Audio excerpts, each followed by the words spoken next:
Hello and welcome to the Innovation Women Speak webinar series. My name is Bobby Carlton. I'm the founder of Innovation Women. If you're not familiar with Innovation Women, we are a visibility bureau for entrepreneurial, technical, and professional women. We connect female speakers with speaking opportunities, and we connect event managers with speakers. Our mission is to eliminate what I call the all-male, all-pale, all-stale panels. So unlike a traditional speakers bureau, our goal is gender-balanced conferences and events. It's so much more than a traditional speakers bureau. Event managers can find speakers, and speakers can find speaking engagements and other visibility opportunities. And you know that question that we all get? Do you know other women who can speak on our panel? At last, the answer is yes. Speakers can also invite other speakers if they are on our platform. So, unlike a traditional speakers bureau, when you join Innovation Women, you get all of this. We have a profile on the website that you fill out yourself. Event managers can find you. We send you a weekly email newsletter with 100 different speaking opportunities that you can apply to. You also get access to our member directory of over 1,500 speakers if you need to find those other panelists, and also to make referrals to other speakers. You get an opportunity to be a guest speaker on our webinar series. And by the way, this is our webinar series. You get access to awesome speaker resources. We help optimize your profile. We tell you where to find opportunities, how to submit a speaker proposal, among many other things. You also get access to Innovation Women pop-up events. You can get a speaking video for your profile at one of our events. And if you're an author, we promote speaker authors on our Innovation Women Amazon store. We also promote you through we have over 20,000 followers on our social media platforms. So whenever you're booked for a speaking opportunity, we want to hear about it.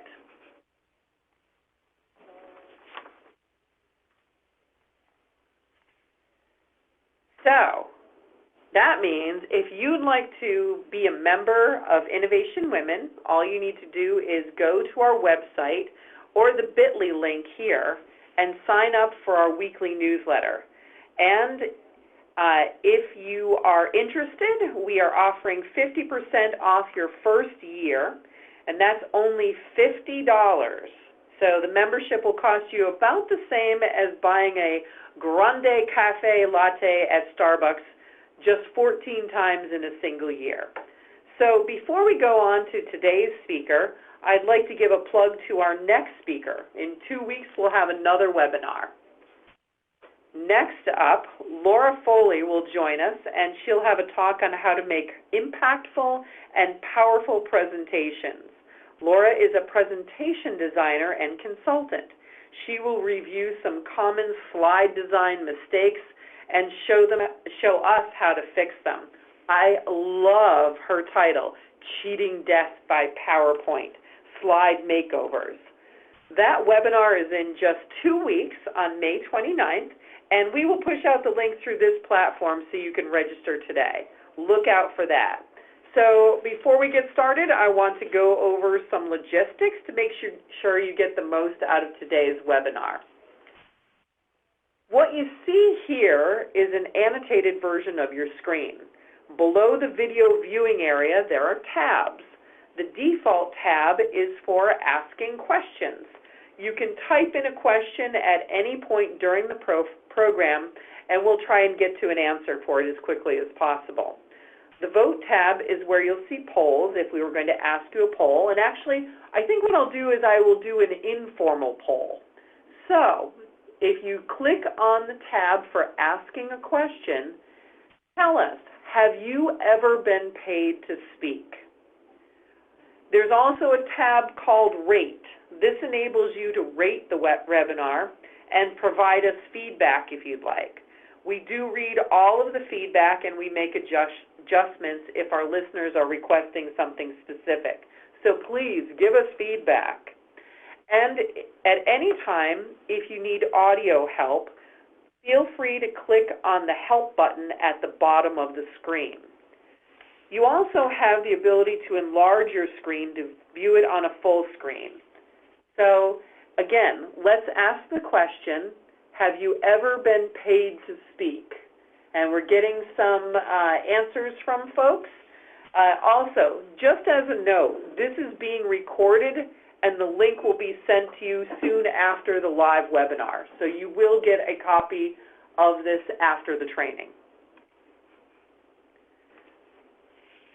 So, moving on to today's feature, we are excited to feature Jennifer Ellis. Jennifer is the owner and founder of Enlightenment. Jennifer started Life Enlightenment in January for speakers and authors. Some of her clients have been Jill Lublin, Azim Kamiza, Dr. Dawson Church, Kim Coles, Dr. Shoshana Bennett, and Belinda Farrell. Jennifer is featured in the book Guerrilla Publicity 2, and she co-hosts and produced several radio and TV shows. Prior to running her own business, Jennifer worked in the music industry for over 10 years, promoting artists such as Rick Springfield, Oscar Peterson, and George Clinton. Jennifer also worked with corporations such as the Walt Disney Company and Intersound Records. And with that, take it away, Jennifer. Yay. Thank you so much, Bobby. Thank you so much to you and Innovation Women for having me today. I found Innovation Women a year ago, actually, in May of last year, because I will be renewing my membership this month. And I feel very blessed to have found it. There's nothing, being in the industry for 18 years now, there's never been anything like it. And my consulting clients just love it because in their inbox every Friday, they're speaking leads. It saves so much research time. So thank you guys for all you do. It's really a blessing to speakers. So I'm very happy to be here today to talk about the topic of paid and unpaid. And I put unpaid in quotes because you'll find out why very shortly. So I just wanted to introduce myself a little bit more. I started my company in, like Bobby said, in January of 2001. And I had been working in the music industry and moved from New York to California where the music industry was not as hopping. And it was also during a time where things were going more digital, so I needed to find some money. So I picked up a local newspaper, again, back in the day when there was not as much online, it was a physical newspaper, and there was a speaker in there looking for someone to manage her, and I had thought, wow, I've managed musicians, I can definitely manage a speaker. So I started working with her, and I was booking her stuff from day one, so she started referring me to people, they started referring me to people, and before I knew it, this is what I was doing for a living. So it's been a lot of fun, and I feel very blessed to do this work. I call my company Life Enlightenment because I really like to work with people who are really putting out messages into the world that I feel like are bettering the lives of others. And part of why I love to do this is when I hear feedback from meeting planners and even audience members that contact my clients and say, oh my gosh, the client that I saw speak really made a huge difference in my life. And it's like, wow, I helped put that together and make it happen. So that's really why I call my company Life Enlightenment. It's a huge blessing to hear the difference that all of you speakers make. And, you know, it's one of the things I wanted to stress today, too, to keep in mind is, you know, why you do what you do. And it's really to teach something to other people en masse. So it really does make a difference. So that leads me to identifying your purpose and goals. This is really an important thing, even in figuring out what you want to charge, how to answer meeting planners when they have no budget, how to answer them when they want to know what your fee is. What is your purpose and what are your goals? So the purpose is different from the goals. The purpose is why do you want to go out there and speak to people? You know, and putting your ego aside, you know, really look at what your message is.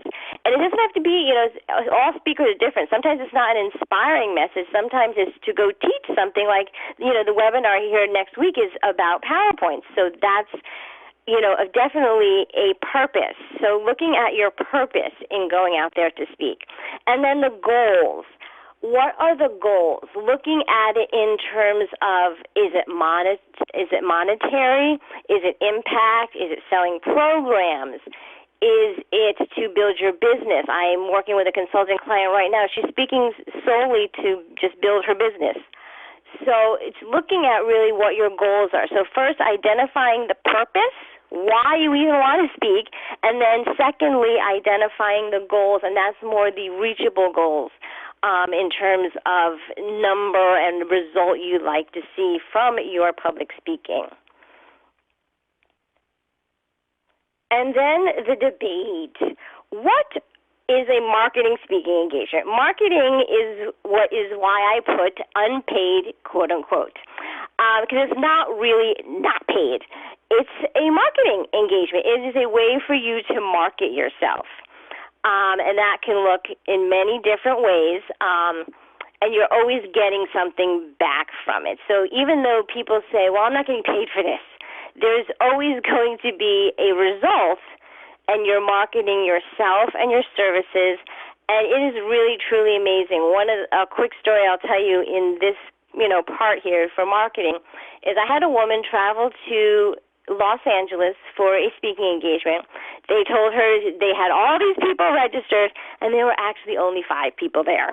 And when she told me that, I suddenly went, oh my gosh, I felt horrible for her. But what I loved about her, she said, you know what? But all 5 of those people I'm going to work with in the future.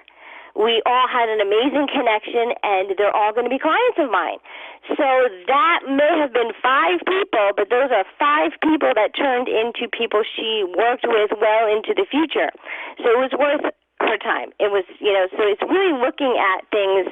That was her marketing herself, and maybe there's only 5 people there, but she turned all 5 of those into clients.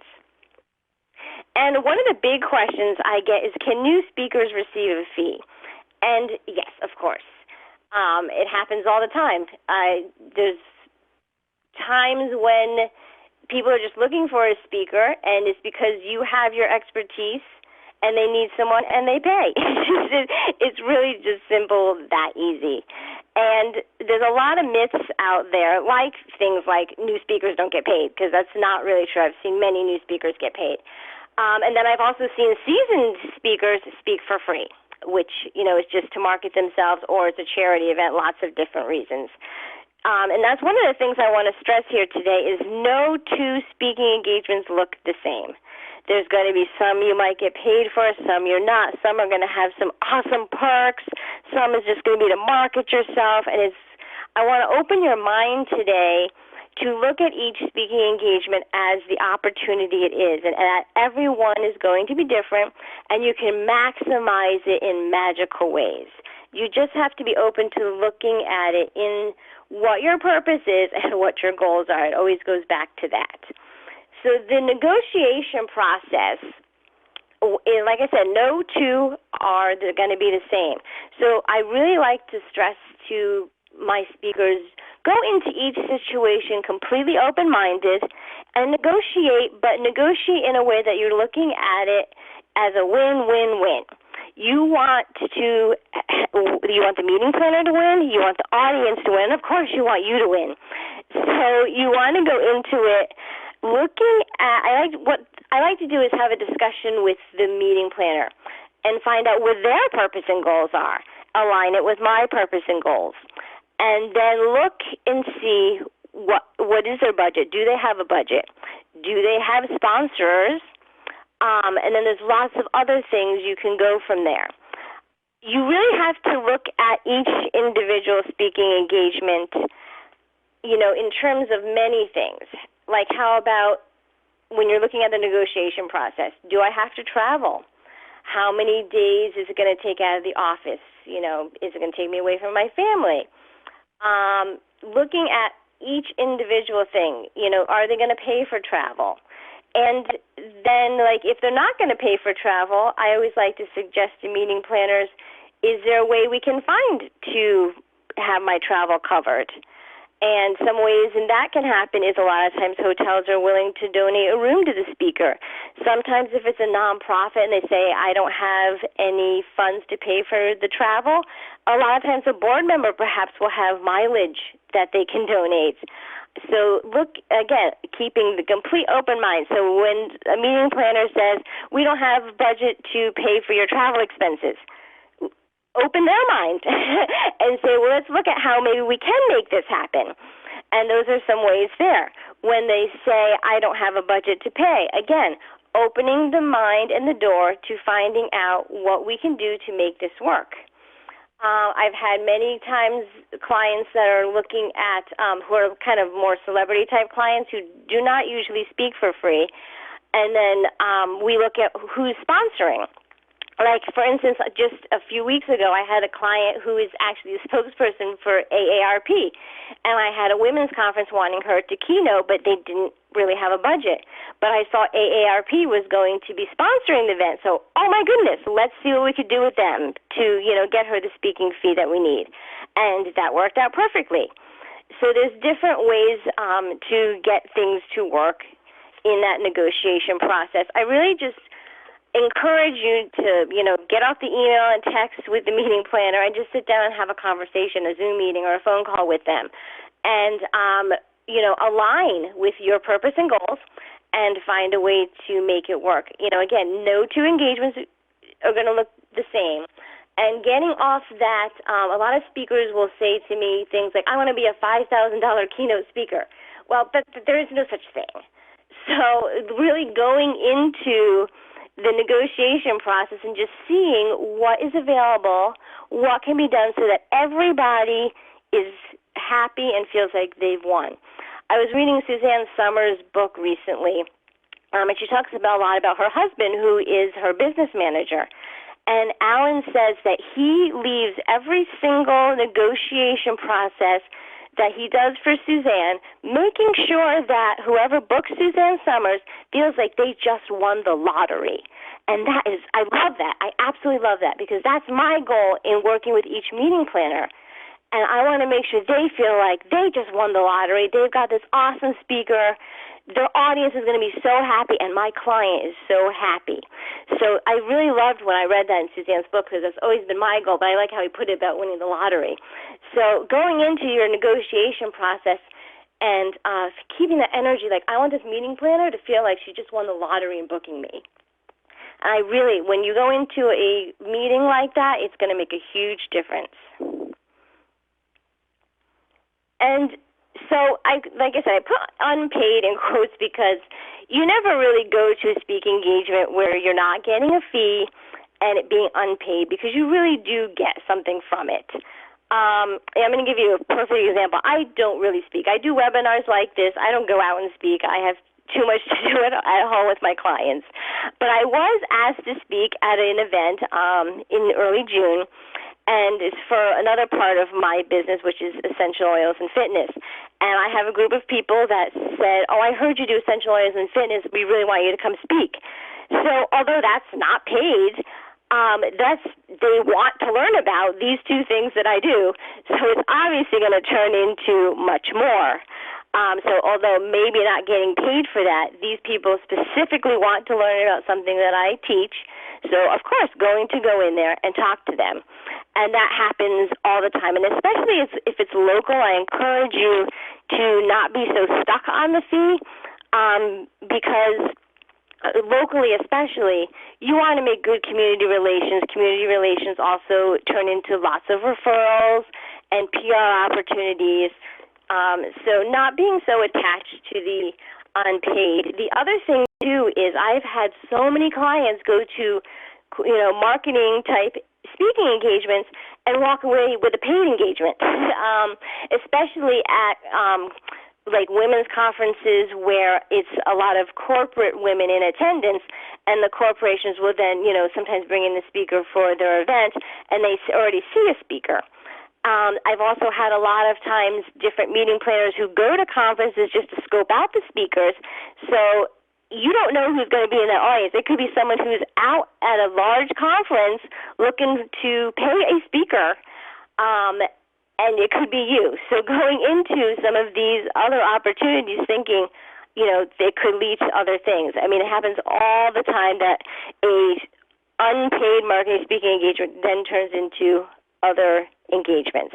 I also if you do sell products and services, these speaking engagements could also turn into lots of revenue. I've had clients who, sell lots of products and services. They go into these engagements and they walk away probably with more money than they would have if they got a fee. One woman especially, she literally she's definitely like a magic networker, I call her a lot of times. She will literally go to some of these events where she speaks for free, and she walks away with 40% of the audience buying products and services. So she'll walk away with tens of thousands of dollars that she would not have gotten if that was a paid speaking engagement. So really, again, opening your mind that unpaid doesn't mean unpaid, because you are paid in many, many different ways. So again, opening the mind to the possibilities. And you can even, create a checklist of what different things might be possible. So that way, when you go into a negotiation process, you have an idea of what could be possible for you. For instance, if you need a speaking video, and you know how much those cost, is this unpaid speaking engagement, are they going to have a videographer there? If they are, bam, that will, that's fantastic. I've also had many clients get professional headshots done and speaking photos because they have a stellar photographer at events, and we all know how much photographers cost. So there's lots of different things that can be made possible just by opening your mind. There's also a lot of events that have email lists of, millions of people, especially some nonprofits, where the marketing for the event is going out to 1 million people on their email list. So, what else can be done? Can you write an article for their email list? Do they have a podcast you can be on? So keeping a really open mind, and an open mind, the magic you can come up with is fantastic. So, again, we want to make sure everyone is the winner, going back to everyone feels like they've just won the lottery. And you'll find also there's going to be a free product. I had it on my website for sale for quite a while. It was written in 2017, so there might be a couple outdated things, but it's pretty good, up to date. And I call it In It to Win It, what to say when meeting planners tell you they have no budget. And there's a lot of tips that you'll be able to download this document. And there's a lot of cool tips in there. So maybe some things that you had never even thought of that you can do that can really maximize each speaking engagement. So in negotiating the fee process, there's a lot of misconceptions and mistakes that people make. And one is being really attached to a certain fee. Like I said earlier, I've had people call me and say, how do I become a $5,000 keynote? And that's definitely a misconception and a mistake. And a lot of people being really too set on speaking fees. But sometimes a meeting planner who does not maybe have too much of a budget, or is willing to really open their mind to sponsorship, they might really want you to quote a fee. But really going into it without too much of a fee in mind is really more helpful. Most meeting planners, and this is another thing that's kind of a misconception, a mistake, most meeting planners already know what they can afford. And a lot of times when they do ask that question, what's your speaking fee, they just really want to see if they can afford you. And I've had so many clients that quote speaking fees, and then they either undersell themselves. Like, here's a quick example. I had one woman completely undersell herself and quoted $1,000, and then later found out every other speaker was making $2,000. So she was not happy with herself after that. But she insisted on, I'm quoting the fee of $1,000. So that was definitely a mistake. So that's one thing. You can underquote yourself, or you can overquote yourself and say, I will only do this for, $10,000, and they don't have that in their budget. And then you just missed out on that speaking engagement. Maybe it was 45 minutes from your house, and, you could have made maybe 5,000, maybe half of that. So I have so many clients that either undersell or oversell themselves. So that's why I say just have a conversation. The meeting planner already has in mind what they can afford. And then you can work with them to maybe either find more money or find more ways to make it really a win for everyone. But they pretty much already know what they can afford. So that's kind of what my secret strategy is here, is not underselling yourself, not overselling yourself, and really just having this wonderful conversation about how you can make the speaking engagement a win for everybody. And that's going to be truly your path to success. Because when a meeting planner feels like they've won the lottery, aren't they going to want to refer you to other people? Aren't they going to want to work with you again? So that's really a huge thing, just being so open to that possibility of what magic you can create. So some beneficial strategies for marketing speaking engagements. I already mentioned some of them, and some of them are also going to be in the In It to Win It product. But here's a few. Email blasts, people who have very large email lists. And, don't even think of it as in terms of just for the speaking engagement. How about if you have a book coming out 6 months from now? So you do a speaking engagement that might be a marketing, but 6 months from now you have a book coming out. Negotiate it into your speaking engagement that in 6 months when your book comes out, they send out a blast for you. To open your mind. That's, huge. Again, newsletter article. Sometimes people who cannot come to an event but are getting the emails from the place you're speaking to, they will also find out about you. So you write an article for their newsletter, and although they may not see you speak because they might not be going to the engagement, they're going to learn about you. So email blasts, newsletter articles are fantastic for different ways of negotiating.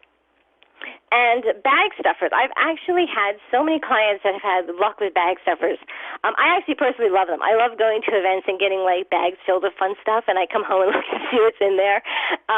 So I personally love those. And I've had lots of clients that have had really great luck with those.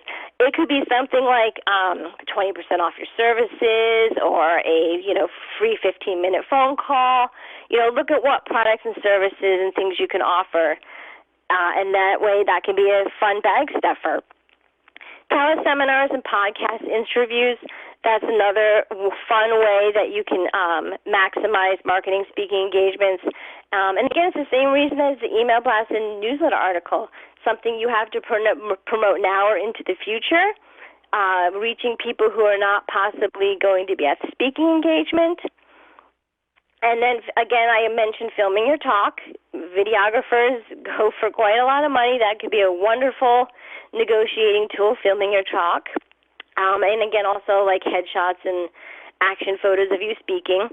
Product sales, a huge one. And one of the things that has happened sometimes with product sales is meeting planners get a little worried that you're going to be too salesy. So I always tell my clients that when you're negotiating product sales into a marketing speaking engagement, make sure you let the meeting planner know that you're going to be completely content rich. The speaking that you do is going to be complete tips. Your audience is going to walk away with all the information they need, tips to implement right away.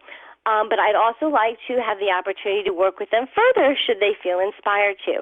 And then you can work out that with the meeting planner, just letting them know, can I have maybe a minute at the end, or would you be open to letting them know that I'm available and have these products and services? And a lot of times I find actually it comes better from the meeting planner. So if they're willing to, at the end of your talk, give you a little boost and say, she's got these great products and services, go visit her after the event, that it works very, very well. Like I said, I have one woman, 40% of the room, usually on average. And testimonials and referrals. If someone feels like they won the lottery booking you, they're so going to give you testimonials and referrals. So, again, open your mind. Take a look at what would benefit you if you did a marketing speaking engagement, and you work that into your negotiation process. And then closing the business. One of the things that I find, especially for new speakers, is after they've come up with an awesome deal that they're happy with, a lot of times they forget to put it all in writing. So I really find that in closing business, make sure to put everything in writing. Say to a meeting planner, I'm going to send you an email afterwards recapping the conversation, and then if you could put this into a contract or add all this into my contract, that would be great. Especially with things like if you negotiate, 6 months from now, you're going to promote my book, you want to make sure that's in writing and in your contract, because 6 months from now someone can forget. There could be a change in personnel. You don't know. So you want to make sure that a lot of stuff is in writing. Some of my clients keep booking forms on their website, which is very helpful. I usually like to have the meeting planner supply the contract. I just feel it's kind of their thing, and then we can always, tweak it from there. So that's, yes, contracts and invoicing. Another thing that I want to mention about speaking fees with the invoicing portion is I like to make sure that, because you're saving a day on your calendar, and a lot of these bookings happen so far from now. I mean, I have clients that I'm already booking for 2020. So you want to make sure that you get a 50% deposit to hold the day on your calendar, non-refundable, and the balance is always due on or before the date of the event. So that's, if you're getting paid to speak, make sure that you get 50% deposit and then the balance due on or before the event. Expenses a lot of times are due with receipt after the event, but whatever you end up negotiating, just make sure it's in your contract and make sure it's on your invoicing.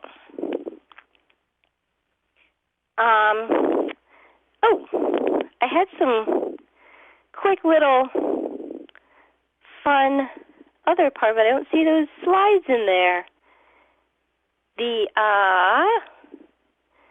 We had some fun little, what do you call them, stats, but I don't see those in here. Mary Beth or Bobby, do you have the stats? What's that? Do you have the stats we were going to talk about? Stats. I don't think so, but you know what? Tell you, you can talk to them instead. All right, that's funny. Okay, I'm going to pull up one of them that I don't have off the top of my head on my computer, but and then the one I have on the top of my head I will share right now. One of the things that people don't realize is that 53% of meeting planners find their speakers through web searches. And this is really important. And it's really important, too, because of Innovation Women. Like, if you're a member or if you're not a member right now, sign up, because, seriously, 53% of meeting planners, they know what topics they're looking for, and they're searching on the web for those speakers that can cover those topics. So it is very important to have a presence online, making sure that your website is meeting planner friendly, making sure you have a speaker one sheet, get a video up if you have a speaker video, testimonials, all of that. I help people all the time. I know Innovation Women does as well. Make sure that, they have what they need, because 53% of meeting planners will find their speakers through web searches. And, what's also interesting is if you fill out one of those one of the submission forms online, and then they come back with, you're not accepted because we only had 4 speaking slots available, and we had over 150 applications. How many of you have gotten one of those? And then you go to their website, and they have 35 speakers. So the other 31 speakers they found on their own, more than likely through web searches, and then for the topics they maybe didn't find anyone who was a match for, they, did those via the call. So it's very important, and Innovation Women is a great avenue for that, because if they're Googling around, they can find you on the Innovation Women website. Or they'll find the Innovation Women website and start looking for speakers that they have topic needs for. So it's really important to have a web presence. Under that is cold calling, social media, and referrals. Referrals actually is the next up in line of these stats, and then cold pitches, and social media is actually last. Social media has become very important because I have so many meeting planners that ask me, how many followers does your client have? It's funny because that was not a question 18 years ago when I started. So it's a funny question sometimes. So having a social media presence is very important, but it's not really a place where meeting planners tend to find a ton of speakers. So it goes web searches, then referrals, cold pitches, and social media, and then, other. And the other thing that we had on stats that I just pulled up on my computer is 50% of meeting planners say they have no budget. So this is a big reason why it's very important to have a game plan and some thoughts and being open to what can work for you, because that's a big percentage, 50%. So 50% are going to say they have no budget. So, go into that open-minded and how can I make this a win for everyone? And 42% say they only have a budget for keynotes, and I found that to be very true. And 8% pay everybody. And I'm actually surprised that it's actually 8% because I find that a lot of times the breakouts and panels and things a lot of times are not being paid. So those were those, which we did have slides for, but I just pulled them up. So I'm going to have my contact information up, and I see lots of engagement from the audience. So I'd love to actually take some time to really address anything personal that you have question-wise, because I find that we could all learn from each individual situation and from each other. So, Bobby, should I read through some of these? Did you want to read through them? I see we've got a whole bunch of questions. I know, I love it. Probably one of the most largest number of questions from the audience. So I love that. Yeah, this is a hot topic. I mean, sometimes I have consulting clients that will call me and book 15 minutes with me just because they want advice. How do I answer this meeting planner? So it is a hot topic. All right. So our first question today is, sometimes I get paid thousands of dollars to speak.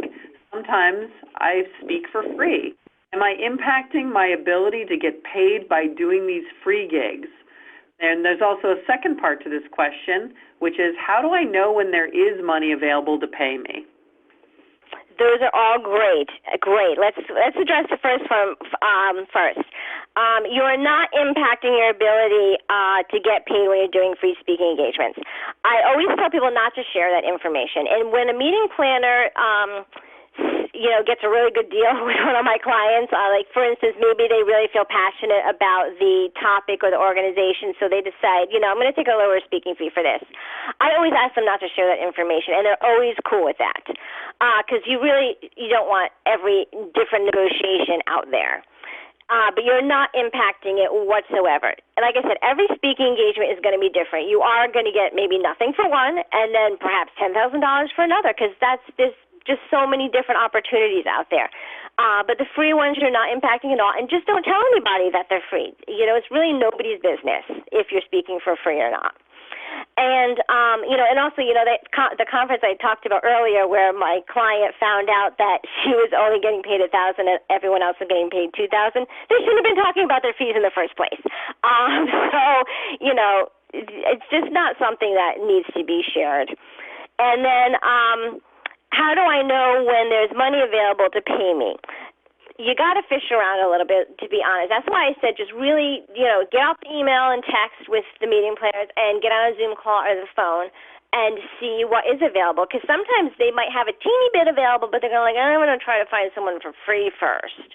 So just, get in there and find out. There's no harm in saying, what is your budget? Let's see what we could do and make magic here.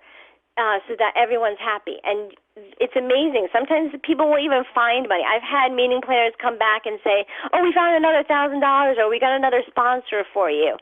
And that's because I went into the process, letting them know, we want to get money here and we want everyone to be happy. So let's see what we can work out. So just know that there probably is money, somewhere. If you're not able to, especially if you're on the East Coast and it's a West Coast gig, those are really harder to take as freebies. It really is. So, looking and asking about the ability to pay you is a very fair question, and just letting them know, let's see what we can work out to make everyone happy. All right, so our next question is, I am often asked to speak as a subject matter expert or moderate a panel. How do I promote my small business, my small consulting firm in these scenarios without overstepping or offending? That is a wonderful question. And I have so many speakers that have trouble doing that, and they say now to me, I'm not speaking on a panel anymore, because you really have to just really tactfully weave it in. It is really difficult. And you could also ask them too, like especially if you're doing it as, a favor or it's a marketing type of thing, is asking the person introducing you, even if you're moderating like beforehand, just, as part of me doing this, can you please mention my website, my consulting firm, because I'm doing this at no payment. But panels can be really difficult because it's like you're going to this event and you're maybe only going to be able to impact for 5-10 minutes on a panel. So be really creative about weaving it in when you can tactfully. And then also, don't be shy about just asking, the meeting planner, I'm not getting anything for this, monetarily, not selling anything. So would it be okay if when you introduced me, you mentioned my consulting firm and my website? Okay. So the next question is fee negotiation. I find that to be a conflict from what my male counterparts are doing, and as an international speaker, $5,000 is a starting point. Can you talk a little bit more about that? All right, certainly. For the male counterparts, in recent years, I haven't found the biggest difference in what males and females are receiving, at least not with my clients and my negotiations. For international speaking, yes, if you're going to travel overseas to speak, it has to be a paid engagement at that point. Because even so, like if you're going to another country, it's not always the same. Like America, I find a lot of times they're very big on buying products and services after events. There's other countries that are not.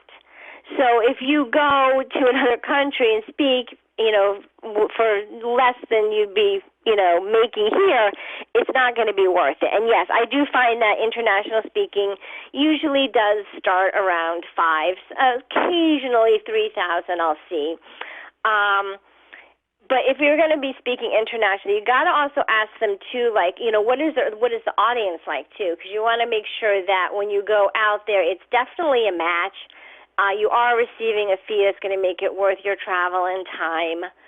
And if not receiving a fee that's worth the travel and time, you really have to find out what the habits of their audience is. Like, are they open to working with someone in the United States if they want to work with me? Do they buy products and services? What is the rates? Because also, I find a lot of times there's countries where you can charge one thing for, like, say, a consulting hour, but in another country that's like unheard of. So you want to find out more information before you really go for agreeing for any speaking fee internationally, because I do find there's a lot of differences in each country that I book speakers in. So we have a number of questions about making your website meeting and event planner friendly. So, for example, one of the questions is, what keywords do you suggest, and are there specific ways to make your website friendly to event planners? Definitely. I love that question. So have a page on your website that's easy for them to find called speaking. It's very simple. So make it easy for them to find. Have on there your bio. Make sure it's written in the third person. I find too many of them not. A photo and topic titles and descriptions. And topic titles and descriptions are very, very important. I have a lot of times people say, well, I speak on, say, productivity, or I speak on time management, or I speak on leadership. That doesn't give a meeting planner enough information. you really want to focus on the content and takeaways that their audience will get. Because when they're finding you on a web search, they're really looking for specific things they want their audience to take away. So definitely focus on that. If you have a speaking video, have that up. Because there's so many people wanting to be speakers these days, that's like one of the biggest things. They want to see video. So, it doesn't have to, if you do say you're just starting out, and you speak at a Rotary, get it filmed. It doesn't have to be insane. They really want to see the content, your presentation style. So just make sure there's a video on there. Some testimonials are very, very important. And if you don't have testimonials from meeting planners just yet, how about some client testimonials? Just some things that will help you have some credibility.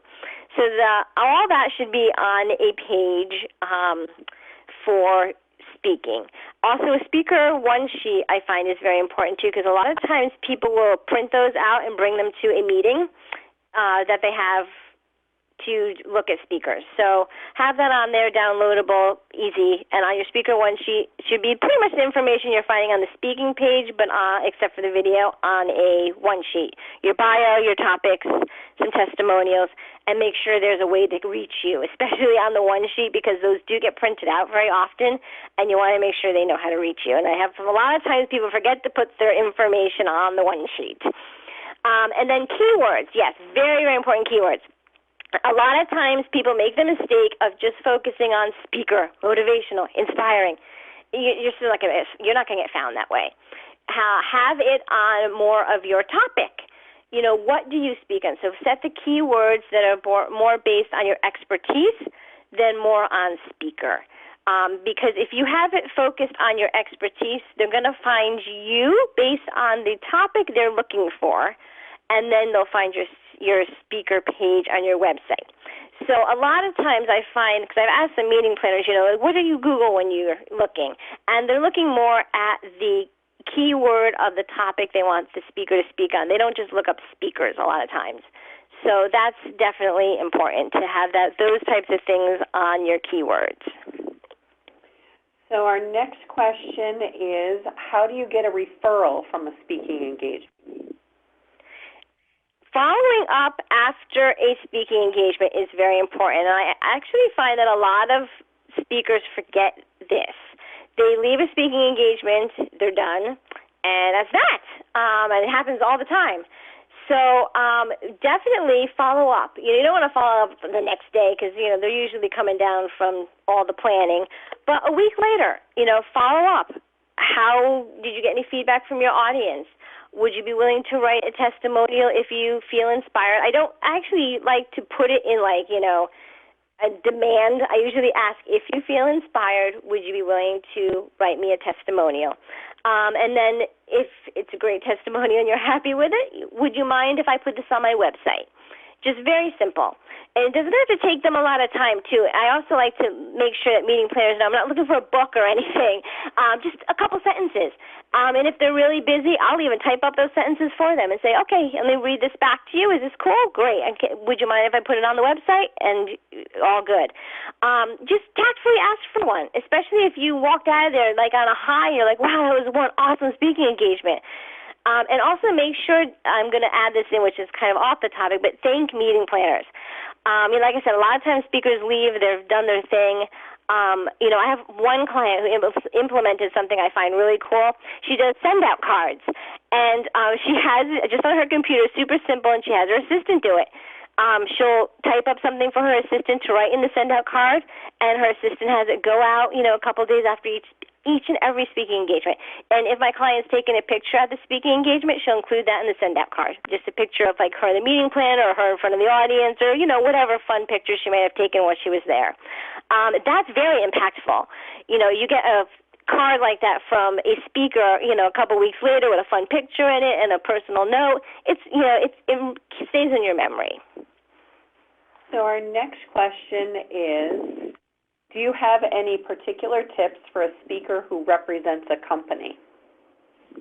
That's great. I actually have had many clients who work at corporations and they like to go out and do speaking engagements.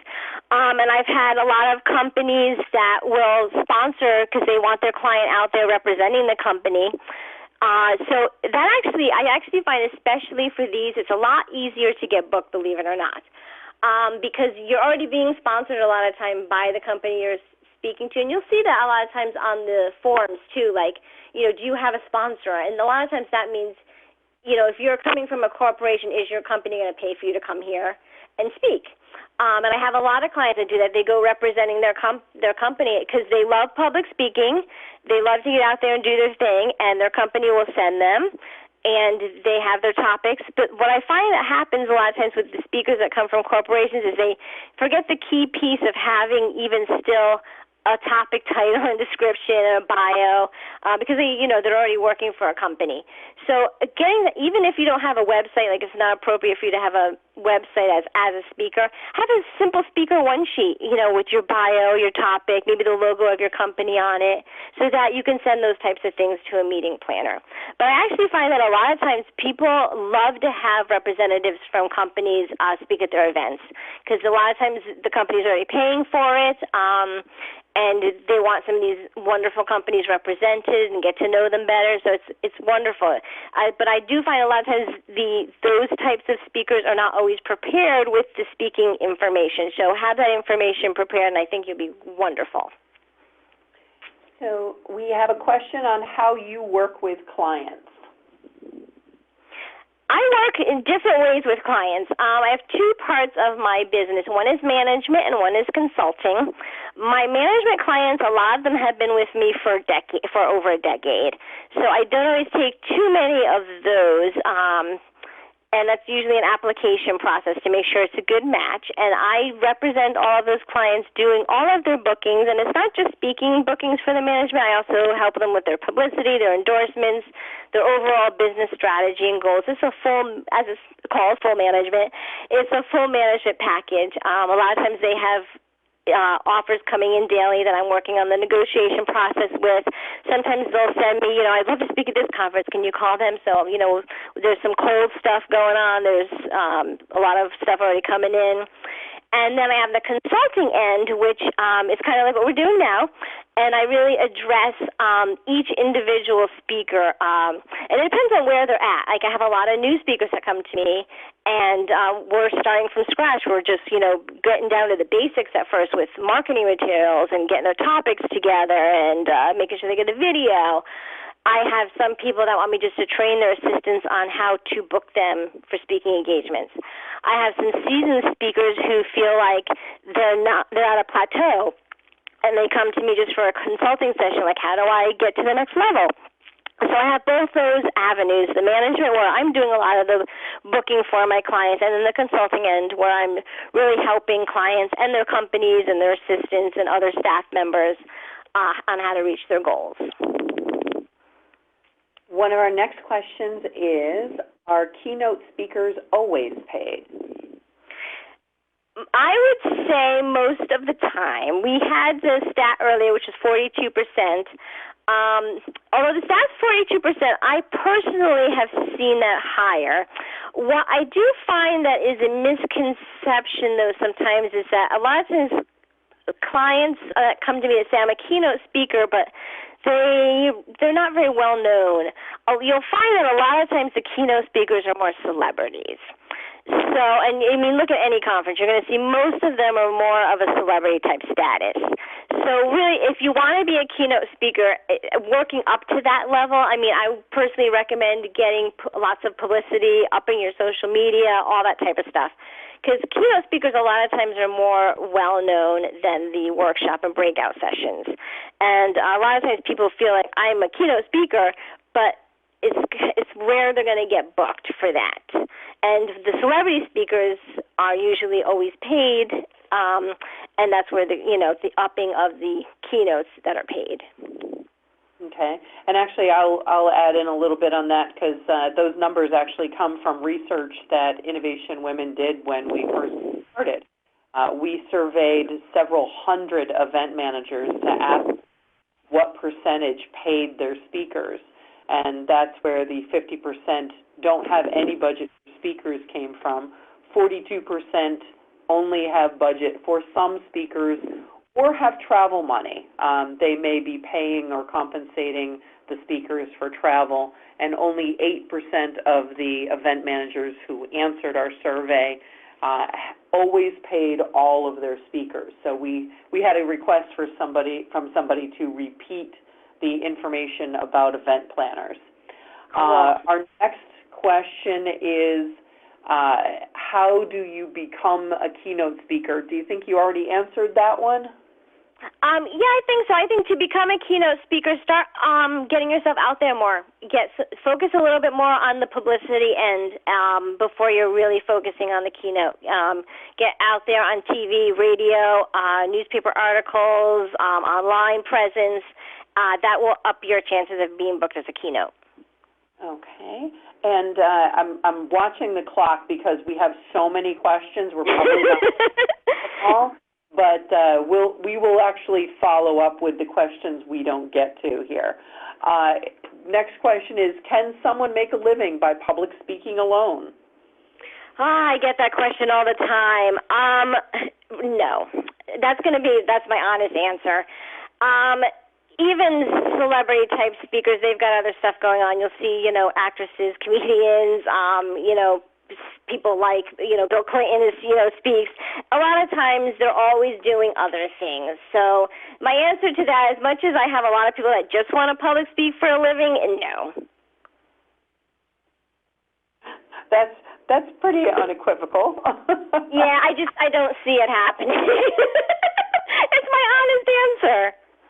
Yeah, I think a lot of people who make a living via public speaking are actually making a living with other things. So exactly, that's what I mean. It's not public speaking alone. They have businesses and other things they're doing. Yeah, they're selling books, they're selling workshops, they're selling consulting services. Exactly.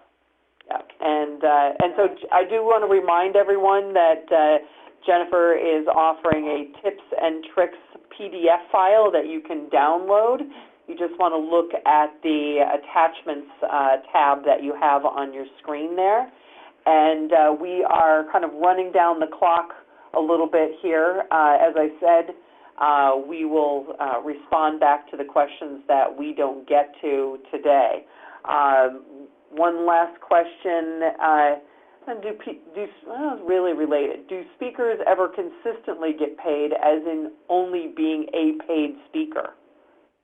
The answer to that is yes. I've seen some of the clients that have been with me for over a decade where they've started out in one way and now they've gotten to another point where since they have, especially like if they have their business is very, very busy, and they have other stuff going on, when a speaking engagement comes in and they don't really feel like they need the marketing part because they're so busy, to make it worth their while, they have to be paid.